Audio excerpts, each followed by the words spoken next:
Hey everybody, welcome back to another episode of AZ Update. Join with me as always is Sarah Lean. Sarah, how's it going? I'm okay. I'm a bit nervous about being producer Pierre today. Try not to break anything. Producer Pierre is out on medical leave. We wish him a speedy recovery. He should be back next week. Sarah, thank you very much for taking up producer duties. When the show first started, I was actually doing producer on my own, and it was a complete nightmare, and that's why Pierre jumped in. So happy that you have a lot of experience with a lot of the streaming that you've been doing on your channel. So awesome to have you also help out in regards to producing today. Producer Pierre is probably going to be in the chat letting us know what we're doing wrong, but that's okay. We're all here having fun on the show, which is cool. Sarah, how's your week been? Busy. Busy. We're ramping up towards Ignite, so I've been working on my presentation and various different activities around that, Anthony. So, yeah, I can't believe we're nearly at March. What about yourself? Same, preparation around Ignite. A lot of sessions are coming down to the wire. We have just over a week to go for Ignite, and we'll talk a little bit more about that later. But you and I are filming a lot of sessions. A lot of people on our team are filming a lot of the sessions that you'll see for content at Ignite. Really quickly, the IT Ops Talks, all things hybrid videos. And if you want to check those out from our previous event, aka.ms/IT Ops Talks, all the videos will also be part of the library at Ignite as well, which is awesome. So all 20 hours worth of content that we shot, if you haven't seen it before, you can still see it right now at aka.ms/IT Ops Talks with an S at the end. You can see the content now, but it will also be made available as part of the catalog library at Ignite as well. Really quickly, there's a lot of news to talk about today, but I really wanted to show this quick demo of something that was released this week on Word. And it stumbled upon this by accident because my kids were doing this. They were doing a project, and they had Word open, and what they do is they use Word as their resource capture tool. So all the items that they need for their project that they're going to build out via PowerPoint, they add all this functionality, or they capture all the information first in Word and then transfer it into PowerPoint. Really quickly, if I can show my screen. Here I have here my OneDrive. Thank you, Sarah, for lighting it up. My OneDrive here, I've created a document. As you see, it's called AZ Fun for my AZ Update show. So I'll go into my document, and I'm going to do a quick document resource capture on Windows Virtual Desktop roadmap. So I found this fantastic video. Sorry, your eyes are closed. I didn't mean to do that. Sarah's going to kill me after the show. I'm going to capture this URL, and I'm going to paste it here into my Word document. This is new. This is the ability, once you've pasted the URL into your Word document, you now have the video automatically embedded into this. Now, a couple things that's interesting about this. I can click on display as, I can actually select, no, I just want it as the hyperlink. I don't want to see the imagery at all. But the kids are looking at this from an education perspective, and they don't print out a lot of reports anymore. A lot of things that are submitted electronically. And so to have this embedded as part of your project in terms of Word. So if if you have to create a PowerPoint presentation, of course you can embed videos into PowerPoint. But the fact that it can embed it as a resource into Word now and submit that as part of the project to the teacher, that's huge. I haven't been able to dabble or play with if I can go to a specific point on the video itself, like to where Sarah's eyes are closed. I can't specifically do that right now, but it's really cool that I can just embed this video right into Word just by pasting the URL. I don't have to go through multiple steps to do it. And the kids caught this immediately and was like, "Oh, this is cool!" And they started adding all their videos to their resources, which was helping them out in terms of their projects. Sarah, thoughts? I think it's pretty cool. I think it's pretty cool from the teacher point of view. If they're sharing resources or worksheets for the kids to work through nowadays, they can just embed the video there and play it. It will be interesting though to see how it works if people block YouTube and stuff, because I know when a lot of the kids here are in school, YouTube is blocked. A lot of the schools don't allow it, so it'll be definitely interesting to see how the teachers and how the kids find workarounds for that one as well, because we know they always do, right? Well, if it's blocked, it'll just show as the hyperlink, right? Yeah. So it's not that bad, but yeah, the kids are really smart. A lot of the kids, I know YouTube is blocked here in the local schools as well. And what the kids actually do is they'll tether their phone to their device or laptop. A lot of kids do their work on their phone itself. There's a couple kids in my eldest daughter's class. They roll out a keyboard that's connected to their phone and they're typing away. Right, that for them is enough. So it's our traditional sense of productivity on computers is so much more evolved now in terms of what you can accomplish. I'm just waiting for the desks that they work on to be a hologram, and they're just typing away on the air in terms of what they're doing for their projects, which is not that far away. Yeah, that's pretty cool. I know I used to get excited about getting a new pencil case with all the fancy new pens and pencils, and kids get keyboards for their mobile phones. It's just different world. The zipper binder, I forgot whether I think it was a 5-star, and you can put and you just zip it closed so that when you throw it across the room, everything doesn't fly out. Oh yeah, those were the days. Absolutely. Shall we get started with the news? Yes, let's go. Who's first? Me? I believe you're first. So I think first of all, we're going to be talking about cross-region restore in Azure Backup for your virtual machines. So when you were, I think I've got the wrong page actually. See, this is why I shouldn't be producing and doing this. But what's the feature and functionality that's now available is that within your Azure Backup, when you fire up that recovery services vault, it's by default turned on for the geo-redundant storage. So you would have your copy of your data in a primary location and also in a secondary one. And you could never really restore from the secondary region. You had to maybe log a support ticket if you had to do that. And that was only in use cases for when the primary region, something catastrophic happened. Now we've got the feature where you can actually choose to restore from that secondary region yourself without having to log a support ticket. So it means there's much more functionality from a customer point of view. So if we were in the middle of an incident where that primary region had went out and you needed to get your backups, and that was part of your disaster recovery plan to restore from backup, you can now do that. You can now pick that secondary region and pull it across. Equally, even if you're just looking to spin up a copy of that virtual machine in a secondary region, you can use that and restore it and then have it pulled from the same region type scenario. So it's definitely a cool functionality, because I remember years ago when I was first using Azure Backup, a lot of customers could not figure out why we had that geo-redundant if we could never actually restore from it, or it was a complicated process. So being able to do this now yourself natively is quite good. I have actually enabled it on one of my Azure virtual machines to try and see what it looks like and see how the process differs. Unfortunately, it was only announced, I think, yesterday, so I haven't had a chance to take a full backup and actually play with it, but it is definitely something I want to have a look at and see where the caveats are and how different the process is if you're restoring from primary region versus secondary region. Certainly doesn't look like there's much difference to the process, but we will report back on what it looks like as well. So yeah, what do you think, Anthony? Do you think this is going to be useful for a lot of customers? Oh yeah. What's been interesting is that when we shared this out on social this week, a lot of people had come back and reached out and said, hey, I have such and such database on a VM on this region, and I have another region that requires it for specific testing. Is this availability now allow for me to do that in my other region without there being a fault issue? And 100% yes. It's something where if your organization is geographically dispersed everywhere, and you have the ability to now restore without the failure using this process, it makes it a lot simpler to enable this type of functionality for that cross-region enablement of that VM being spun up specifically for a database into a lab environment, as an example, right? Even from the perspective of, and I know you love when I dive into IoT and all the data that's being captured from IoT. I see a lot of capabilities with this in terms of IoT and the bridging of data in another region for that whole aspect of testing and trialing out before the devices are deployed.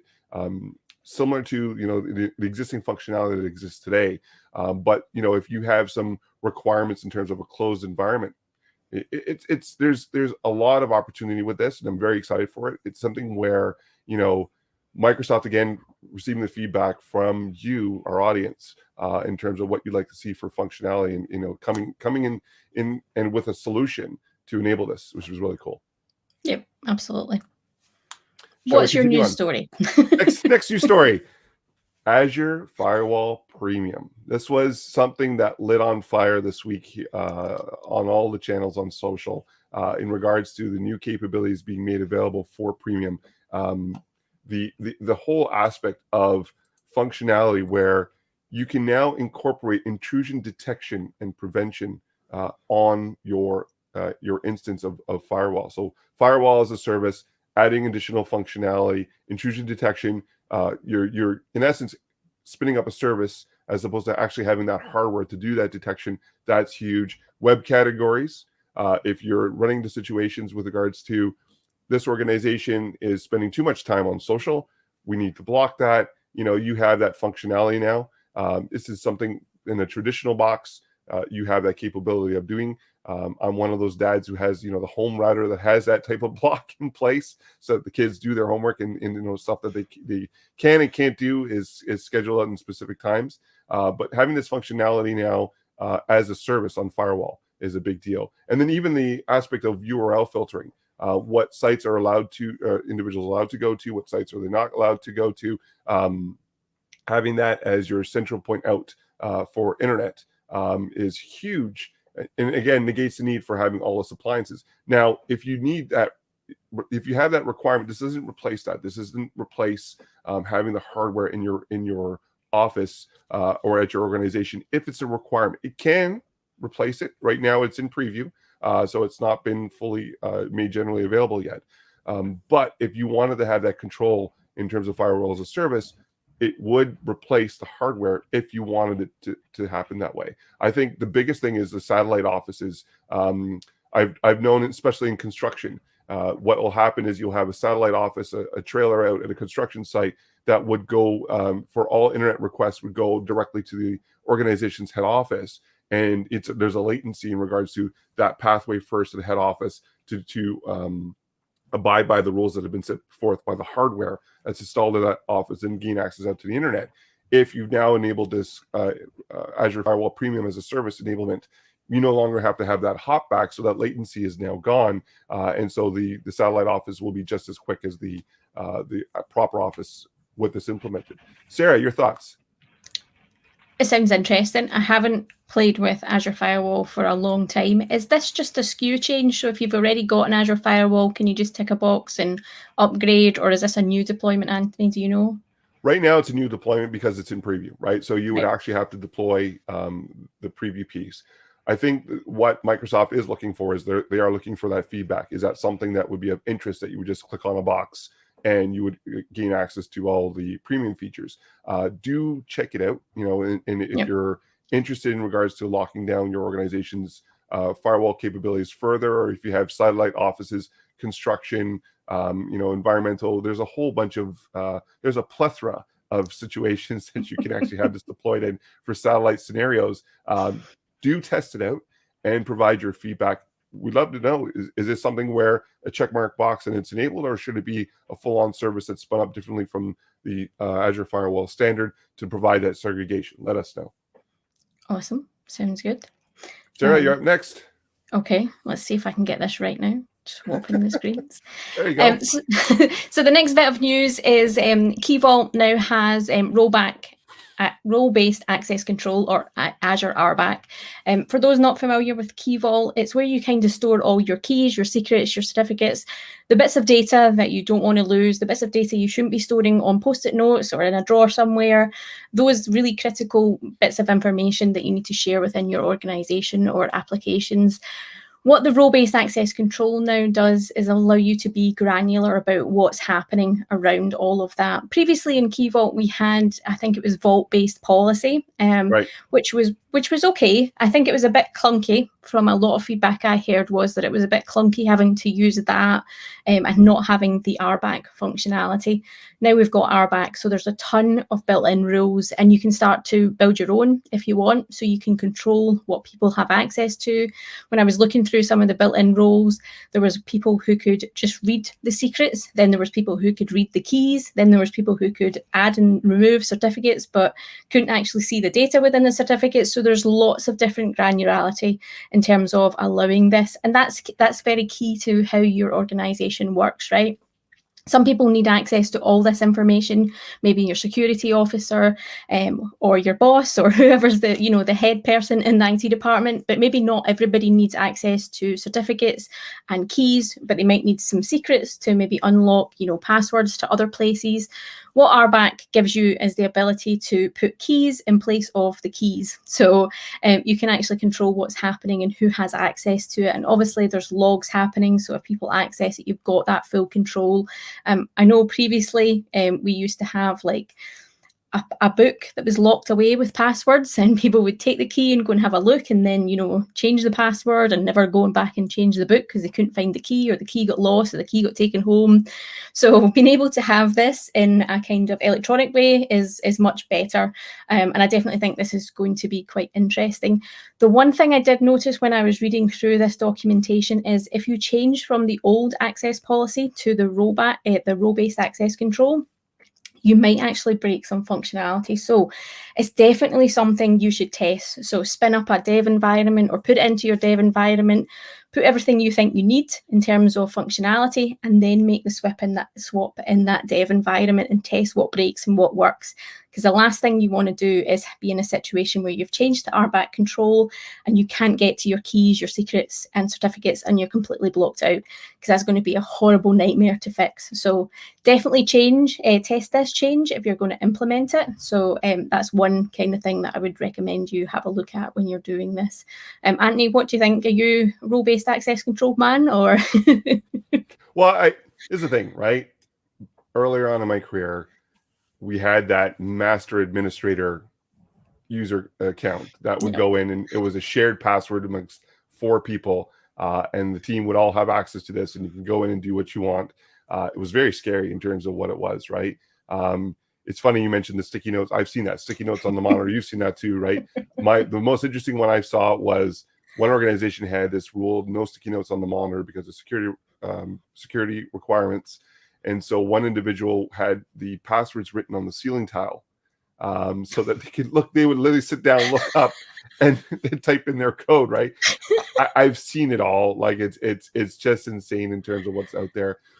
What I love about RBAC, role-based access control, is now the inclusion of governance spanning across multitude of services. Right?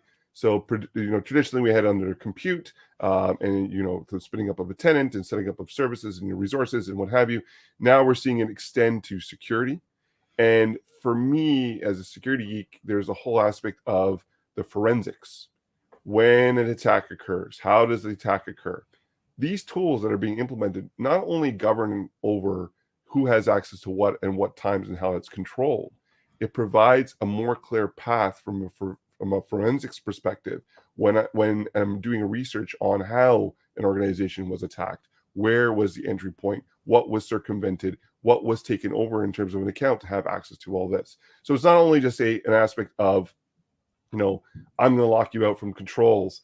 It's also a safeguard for those organizations to understand, hey, an attack has occurred. This is the pathway that they've gone through.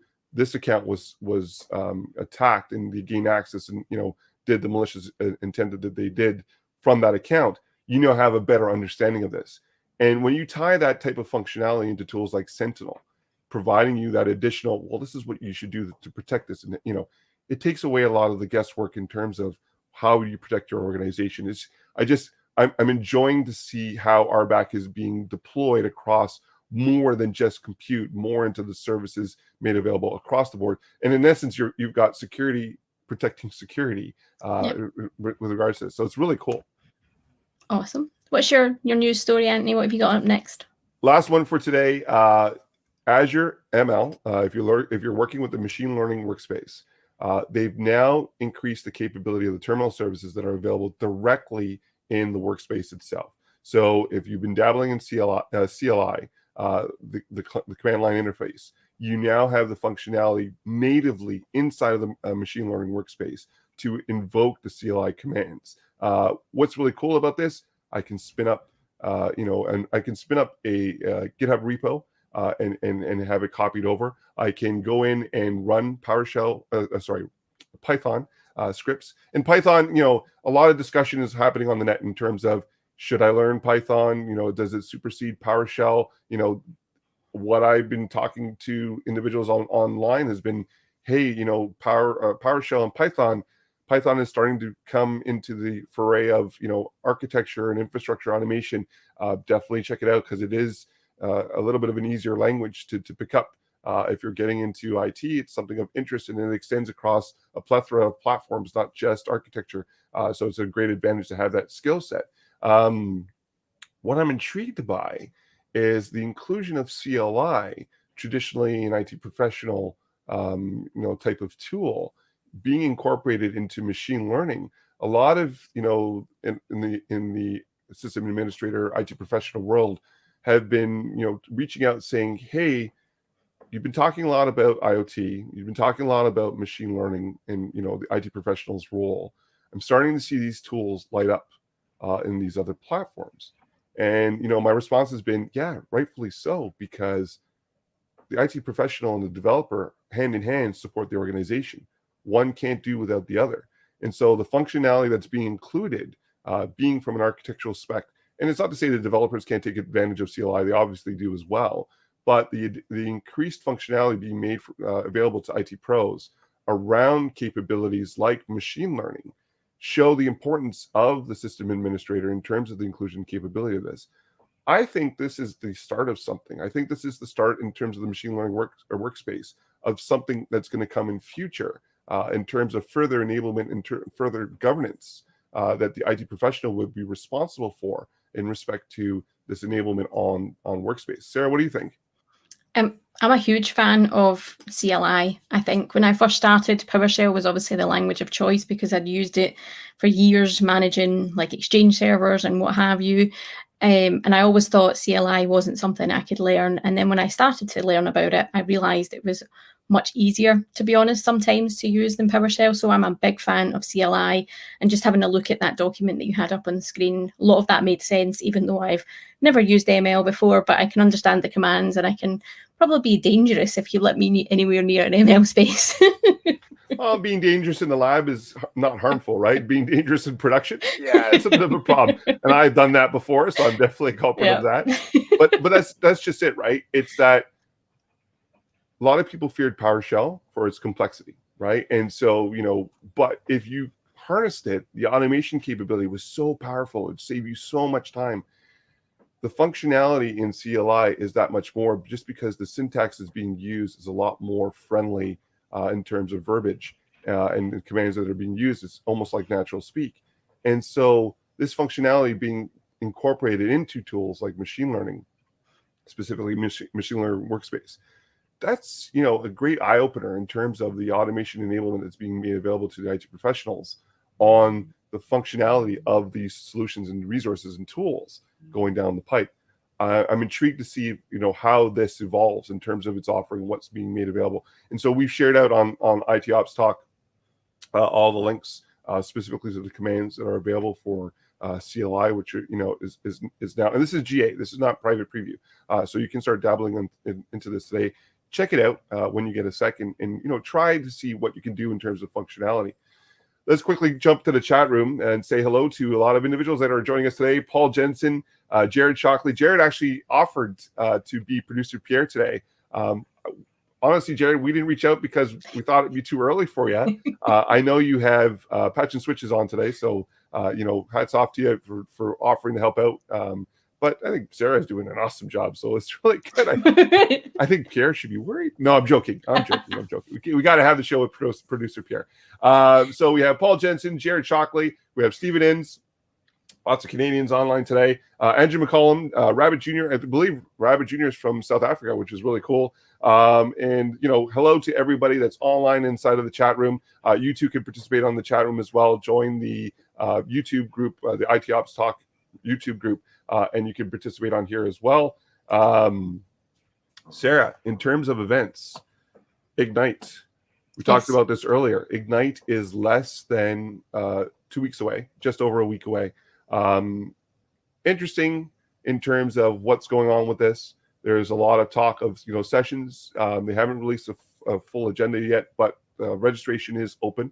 I'm very interested to see what's going to be coming to this Ignite, only because we had one in September. and now we've never had 2 within the span of 12 months. So it's going to be very interesting in terms of what they launch. As I mentioned before, we're excited that the IT Ops Talk sessions for the All Things Hybrid event that we had will be included into Ignite, which is really cool, and that'll be made available in the Ignite platform. Sarah, the team, we're all going to be available as well for conversations. Yep. If you've joined us on our Discord server, aka.ms/ITOpsTalk-Discord, we'll still be having the conversations on there related to all our sessions, as well as any questions you may have from Ignite all up. Sarah, you were mentioning that you were very busy with Ignite 2 doing some recordings. Yes, well, I'm actually doing a live presentation, I think on the 4th of March at 6:30 a.m. my time, so ideal slot. But I'm looking forward to it. I think it'll be fun. I've had fun building out the session. I'm not going to tell you what it is because we haven't released the session catalog, so Right. I'll leave that cliffhanger for you all. But yeah, it's looking interesting. I've heard some snippets of what's being announced, which I obviously cannot disclose either. But yeah, worth tuning in and seeing what's happening and seeing what the team are doing. And as always, feedback helps us evolve these events. I think, unfortunately, we're kind of in the situation where virtual events are potentially going to be this year again. So if you don't tell people what your feedback is, good and bad, around these virtual events, then they'll never evolve and they'll never be enjoyable for you. So yeah, your feedback is very important to us in terms of this, from what we do and what bigger teams do as well at Microsoft. So that's me plugging that. Also, this next week will be the Azure Admin Jumpstart. This is put on in response to people that are starting out in terms of their system administrator careers. This is a great way to start out in regards to governance, security, deployment, you name it. This will be made available starting on the 22nd of February. Something that you can join in. It is another webinar. This is a full-on series, so do check that out as well. It is a fortnight, which means that Patch and Switch are on today. It's probably why Jared is up this early today. So again, thank you, Jared, for joining us on the chat room. So Producer Steve will be in effect alongside Patch and Switch for their show today. And last but not least, we have the Microsoft Learn module of the week. This week, in terms of in tying into the CLI announcement for the machine learning workspace capability, we've decided to go with the deploy and manage compute resources for Azure administrators. Reason being, there's a great section specifically covering CLI. If you have not dabbled into the command line interface capability thus far, this module has it part of the Azure Fundamentals module, which I believe some of us are on in terms of videos as well in this set, which is really cool. But specifically calling out the Azure CLI enablement. If you've not dabbled in Azure CLI thus far, this specifically covers virtual machines, but the learnings from this can also extend into the machine learning workspace capabilities for CLI for that enablement as well. Sarah, It's been a great show. If people want to get a hold of you on online, how do they do it? You can find me at TechieLass on Twitter. That's where you'll find me talking nonsense and sharing what content I'm creating. So yeah, tune in there. And if you want to send well wishes to producer Pierre to get better soon, you can do so on social, on Twitter. His handle is @WiredCanuck. And if you want to get a hold of me for some reason, you can do so as well on Twitter @WirelessLife. Sarah, thank you again for stepping in as producer. Awesome job. Again, you're giving Pierre a run for his money, just saying. And thank you to all of those on the chat room. We will see you all next week. Have a great weekend.